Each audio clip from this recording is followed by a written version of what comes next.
నమస్తే, welcome to Liya news. సచివాలయంలో ముఖ్యమంత్రి చంద్రబాబు తిరుమల తిరుపతి దేవస్థానంపై సమీక్ష నిర్వహించారు. ఈ సమీక్షలో ఆయన కొన్ని సంచలన వ్యాఖ్యలు చేశారు. తిరుమలలో ఎన్నికల ముందు నేను చెప్పినట్టు 100% ప్రక్షాళన జరగాల్సిందే అన్నారు. అనుభవజ్ఞుల పేరుతో పాతవారిని కొనసాగించవద్దని, అలాగే కొన్ని కొత్త పోస్టులు కూడా నియమించబోతున్నట్టు చెప్పారు. ఇక ముఖ్యంగా ప్రతి సేవపై భక్తుల ఫీడ్బ్యాక్ తీసుకోవాలని చెప్తున్నారు. త్వరలో వాట్సాప్ సేవలు కూడా అందుబాటులో ఉంటాయంటున్నారు. ఓవరాల్గా చూసుకున్నట్టయితే ఈరోజు ఆయన చెప్పిన చాలా విషయాలు కూడా భక్తులు హర్షించదగ్గ విధంగానే ఉన్నాయి. ముఖ్యంగా ఈ సమీక్ష నిర్వహించడానికి కారణం ఏంటి, అండ్ ఈ సమీక్షలో ఎటువంటి నిర్ణయాలు చంద్రబాబు గారు తీసుకోవడం జరిగింది, సో ఓవరాల్గా మరి తిరుపతిలో ఎలాంటి ప్రక్షాళన జరగబోతుంది, ఇలాంటి విషయాలు తెలుసుకుందాం. మనతో పాటు ఉన్నారు సీనియర్ జర్నలిస్ట్ సత్యమూర్తి గారు. నమస్కారం సార్. నమస్కారం అండి. సార్, చంద్రబాబు గారు అధికారంలోకి వచ్చిన దగ్గర నుంచి కూడా సమీక్షలు వెళ్ళి రావడాలు చేస్తూనే ఉన్నారు. సో ఈ రోజు కూడా చాలా విషయాలు చెప్పారనుకోవచ్చు సమీక్షలో. సో ముఖ్యంగా ఇదనే కాదు, ఆయన చేసే ప్రతి కార్యక్రమం కూడా ప్రజల అభిప్రాయం కోసం IVRS కాల్స్ కావచ్చు, ఈరోజు చూస్తే వాట్సాప్ ద్వారా కూడా ప్రజల అభిప్రాయం అంటున్నారు. సో ఆయన ఎలాంటి సలహాలు సూచనలు చేశారు, అండ్ తిరుపతిలో ఎలాంటి ప్రక్షాళన జరగబోతుంది, ఎలాంటి మార్పులు చోటు చేసుకోబోతున్నాయి? ఇప్పుడు 5 సంవత్సరాల జగన్మోహన్ రెడ్డి పాలన టైంలో తిరుమల తిరుపతి దేవస్థానాలని ఎట్లా దుర్వినియోగం చేశారో మనం స్పష్టంగా చూసాం. మన కళ్ళ ఎదుటే ఉంది. అది మొత్తం తీసుకొచ్చి వైవి సుబ్బారెడ్డిని చైర్మన్గా పెట్టుకోవడం, ఆ తర్వాత వైవి సుబ్బారెడ్డిని అయిపోయిన తర్వాత కరుణాకర్ రెడ్డిని తెచ్చి చైర్మన్గా పెట్టుకోవడం. వీళ్ళందరూ ఆయన ఇంట్లో మనుషులు, జగన్మోహన్ రెడ్డి ఇంట్లో మనుషులు. వీళ్ళ ఇద్దరి టైంలో ధర్మారెడ్డి అని కేంద్రంలో రక్షణ శాఖలో పనిచేసే అతన్ని తీసుకొచ్చి ఈవోగా పెట్టుకోవటం. ఇట్లా అంటే తనకు కావాల్సిన మనుషుల్ని తాను పెట్టుకున్నాడు. తనకు కావాల్సిన మనుషుల్ని తాను పెట్టుకున్న తర్వాత ఇంకా అక్కడ అది ఏం జరిగింది ఏంటి అనేది మనందరికీ తెలుసు. అక్కడ తిరుమలలో ఆ లడ్డూ కల్తీ వ్యవహారంలో మనం చాలా స్పష్టంగా మనకి అర్థమైపోయింది. సుప్రీంకోర్టు డైరెక్షన్స్ తోటి CBI కేసు ఇన్వెస్టిగేట్ చేసి దోషుల్ని పట్టుకున్న తర్వాత కూడా జగన్మోహన్ రెడ్డి మొన్న ఒక ట్వీట్ పెట్టాడు. ఏం పెట్టాడంటే అది చదివిన తర్వాత నవ్వాలో ఏడవాలో అర్థం కాని ట్వీట్ అది. ఏంటి అంటే తిరుమల లడ్డూలో కల్తీ జరిగిందని ఎంతో దుష్ప్రచారం చేశారంటాడు. ఎంతో దుష్ప్రచారం చేసేదేంటి, అది దుష్ప్రచారం కాదు, వాస్తవం కదా. దుష్ప్రచారం అంటే ఏంటి అంటే నువ్వు చేసావు, చూసావా, నువ్వు ప్రతిపక్షంలో ఉన్నప్పుడు పింక్ డైమండ్ పోయింది అని చెప్పావే, దాన్ని దుష్ప్రచారం అంటారు జగన్మోహన్ రెడ్డి. తిరుపతి లడ్డూలో యానిమల్ ఫ్యాట్ కలిసిందనేది దుష్ప్రచారం కాదు. సుప్రీంకోర్టు ఆదేశాలతో CBI వాళ్ళు విచారణ చేసి దోషుల్ని పట్టుకొని తీసుకెళ్ళారు, అరెస్ట్ చేశారు. దుష్ప్రచారం అంటావేంటి అంటే జగన్మోహన్ రెడ్డి ఈ విధంగా మొత్తం అంటే మామూలుగా అధికారంలోకి వచ్చిన కొత్తల్లోనే టీటీడీ ఆస్తుల మీద కన్నేశాడు. తిరుమల తిరుపతి దేవస్థానాలకి చాలామంది భక్తులు కొన్ని ఆస్తులు డొనేట్ చేశారు.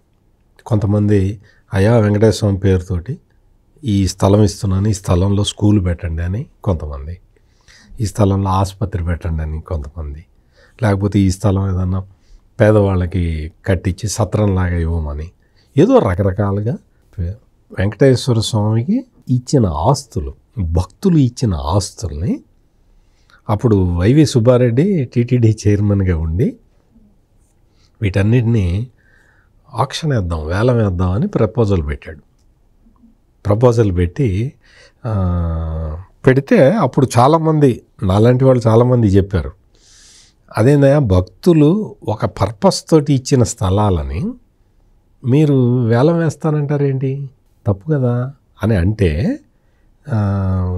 వినలా సుబ్బారెడ్డి. మేము ఆస్తుల్ని కాపాడలేకపోతున్నాము అంటే, ఇప్పుడు ఎవడో చెన్నైలో ఒక భక్తుడు ఆస్తి దానం చేశాడు అనుకోండి, హాస్పిటల్ పెట్టండి అని తన ఇంటినో స్థలాన్నో ఇచ్చాడు. దాన్ని కాపాడాల్సిన బాధ్యత టీటీడీ మీద ఉంటుంది.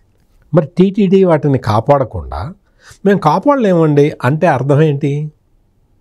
ఆ ఆక్యుపై చేసిన వాడితోటి నువ్వు లాలుచిపడ్డట్టు, అంతేనా కాదా?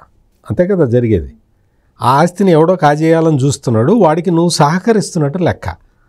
నువ్వు సహకరించకపోతే వెంకటేశ్వర స్వామి పట్ల నీకు చిత్తశుద్ధి ఉంటే ఎవడైనా ఆక్యుపేషన్లో ఉంటే వాడిని తన్ని ఎళ్ళగొట్టాలి, అక్కడి నుంచి ఖాళీ చేయించాలి. అది వెంకటేశ్వర స్వామి ఆస్తి, నువ్వెట కబ్జా పెడతావురా అని అడగాలి. పోలీస్ ఫోర్స్ని పంపించాలి. పోలీస్ ఫోర్స్ కాకపోతే మిలిటరీ కూడా వస్తారు. వెంకటేశ్వర ఆస్తులు కాపాడటం అంటే అది పవిత్ర కార్యం కదా. ఆక్యుపై చేసిన వాడిని తన్ని ఎళ్ళగొట్టడం చేతకాక అది అమ్మేద్దామండి, ఆక్యుపేషన్లో ఉంది అని చెప్పాడు ఈ వైవి సుబ్బారెడ్డి. వెంకటేశ్వర స్వామి ఆస్తుల్ని కాపాడలేని వాడివి. అసలు వెంకటేశ్వర స్వామి ఆయన ఆస్తులను ఆయనే కాపాడుకుంటాడు. లేకపోతే ఆ తర్వాత కాలంలో ఈ వైవి సుబ్బారెడ్డి తీసుకున్న ఈ ప్రపోజల్ని వెంకటేశ్వర స్వామి ఆపించుకున్నాడు కదా, ఆపేశాడు. తర్వాత అందరూ ఇటకే ప్రశ్నించారు, నువ్వేమో చేత కాకుండా మాడుతున్నావు అని చెప్పి అందరూ ఇదనేసరికి వైవి సుబ్బారెడ్డి ఆ ప్రతిపాదనని వెనక్కి తీసుకున్నాడు. అంటే వెంకటేశ్వర స్వామి కాపాడుకున్నట్టే కదా. ఈ తరహాలో తిరుమల తిరుపతి పవిత్రతకి భంగం కలిగించే విధంగా జగన్మోహన్ రెడ్డి టైంలో చాలా జరిగినాయి. 1 కాదు 2 కాదు. లడ్డు క్వాలిటీ తగ్గిపోవటం దగ్గర నుంచి, వెంకటేశ్వర స్వామి సేవల్లో కొరత రావటం దగ్గర నుంచి అన్నీ ఇవే. మొత్తం శిలాతోరణం వరకు కూడా కాటేజీలు కట్టి ఇచ్చేద్దామన్న ఆలోచన చేయటం అనేది అది వన్యప్రాణులకు కూడా చాలా బాధ కలిగించి అవి రోడ్డు మీదకి వచ్చినాయి. అసలు ఇంకొకటి, మొత్తం శేషాచలం అడవుల్లో మొత్తం ఎర్రచందనం దొంగలు తరలిపోతూ ఉంటే అంత ప్రభుత్వం గవర్నమెంట్ స్పాన్సర్డ్ స్మగ్లింగ్ అది. మరి అటువంటి విధానాలు చేస్తే ఈ రోజున ఏంటో తెలుసా, ఇప్పుడు మొత్తం శేషాచలం అడవులే కాకుండా మొత్తం ఆ ఫారెస్ట్ ఏరియాలో 68.1% గ్రీన్ కవరింగ్ ఉన్నది. దాన్ని మళ్ళీ నేను రివ్యూ చేసే నాటికి 80%కి పెంచాలని చంద్రబాబు నాయుడు ఇవాళ రివ్యూ మీటింగ్లో చెప్పాడు. ఎంత గొప్ప నిర్ణయం. ఇప్పుడు గ్రీన్ కవర్ని పెంచటం, అది ఒకవైపు నువ్వు వెంకటేశ్వర స్వామి పవిత్రతని నువ్వు కాపాడటం లాంటిది. ఎందుకు అంటే తిరుపతి కొండ మీదకి వెళ్తే మనకి పవిత్ర భావన ఉంటుంది. ఆ చల్లటి గాలి, అసలు కలుషితం కాని గాలి మనం పీలుస్తూ ఉంటే మనమే స్వర్గంలో ఉన్నట్టు ఉంటుంది. వైకుంఠానికి డైరెక్ట్గా వెళ్ళిపోయినట్టు అనుభూతి కలుగుతుంది. ఎందుకు కలుగుతుంది? చుట్టూతా వాతావరణం ఆ విధంగా ఏర్పాటు చేస్తే అట్లా ఉంటుంది. నువ్వు చెట్లు కొట్టేసి దొంగలు కొట్టేసి ఎర్రచందనం స్మగ్లింగ్ చేసుకుంటే అక్కడ పవిత్రత ఎట్లా ఉంటుంది? అందుకని అతి గొప్ప నిర్ణయం. నాకు ఇవాళ చంద్రబాబు నాయుడు టీటీడీ మీద రివ్యూ చేసిన తర్వాత ఆ రివ్యూలో తీసుకున్న ఈ నిర్ణయం చూస్తే నాకైతే ఆనందం వేసింది.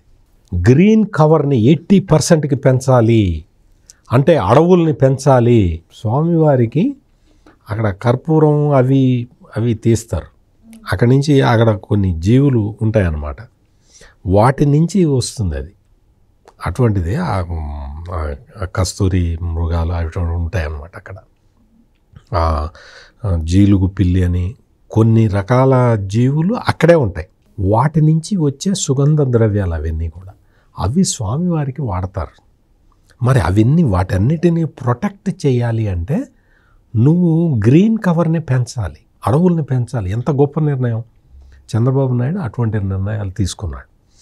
ఇక్కడ మొత్తం తిరుమల తిరుపతిలో భక్తులు ఏ విధంగా సాటిస్ఫాక్షన్లో ఉన్నారా లేదా అనేది చూస్తే 76% భక్తులు ఏర్పాట్లు అద్భుతంగా ఉన్నాయని చెప్పారు. మొత్తం ఏది రథసప్తమి, వైకుంఠ ఏకాదశి ఇటువంటి ప్రత్యేక సందర్భాల్లో ఏర్పాట్లు. 22% మంది మాత్రం బాగుంది అన్నారు. 1% మాత్రం పర్వాలేదు అని చెప్పారు. 1% మంది మాత్రం బాగలేదని చెప్పారు. అంటే ఒక ఇండికేషన్ నీకు ఏర్పాట్లు ఎట్లా ఉన్నాయి, అన్నప్రసాదాల క్వాలిటీ ఎట్లా పెరిగింది.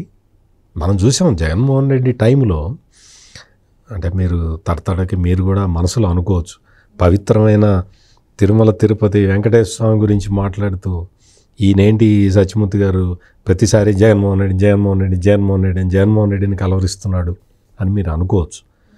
కానీ మనం హిరణ్యకశిపుడి గురించి చెప్తే తప్ప లక్ష్మీ నరసింహస్వామి గురించి చెప్పలేం కదా.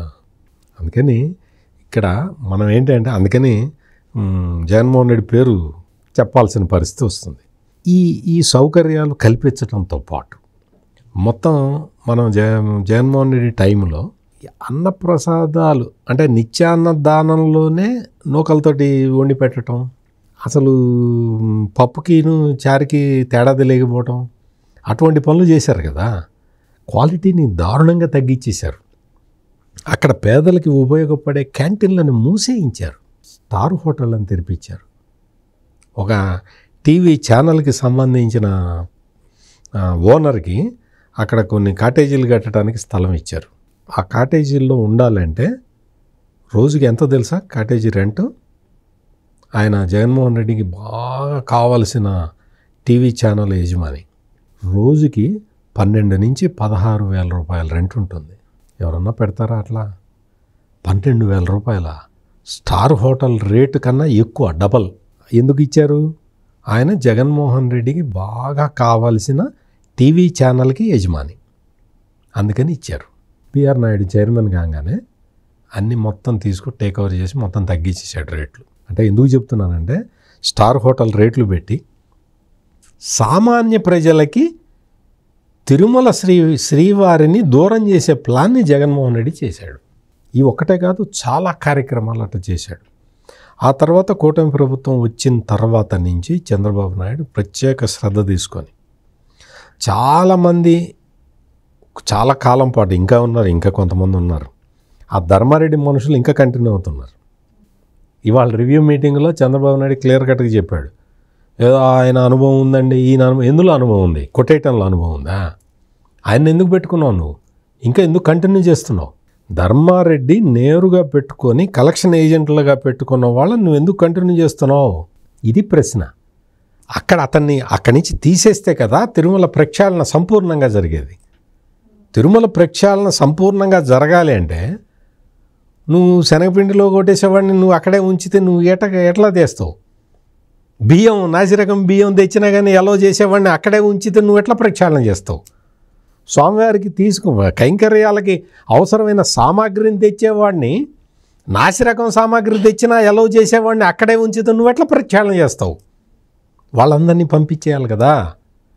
అది ఈ రోజున రివ్యూలో తీసుకున్న ఇంకొక ప్రధానమైన నిర్ణయం. వాళ్ళందరినీ కూడా పాత వాసనలు ఉన్న వాళ్ళని, మరీ ముఖ్యంగా అవినీతి అధికారుల్ని వెంటనే తీసేయండి అని ముఖ్యమంత్రి చంద్రబాబు నాయుడు టీటీడీ బోర్డుకి చెప్పాడు. ఇవన్నీ కూడా వెల్కమింగ్ డెసిషన్స్. తిరుమల పవిత్రతని కాపాడటం అంటే ఇంకా స్వామి సేవ. అది ఆ స్వామి సేవ అంటే ఏంటి? మనకి మనం సేవ చేసుకోవటం. అందుకని ఇటువంటి విధానపరమైన నిర్ణయాలు ఇవాళ ముఖ్యమంత్రి చంద్రబాబు నాయుడు జరిపిన సమీక్షలో ఇవన్నీ రావటం, ఇది ఇప్పటికే చాలామందికి తెలుసు. కాబట్టి తెలిసిన వాళ్ళందరూ చాలా సంతోషం వ్యక్తం చేస్తూ ఉన్నారు. బహుశా వెంకటేశ్వర స్వామి కూడా సంతోషపడుతుంటాడు. Thank you so much. నమస్కారం అండి.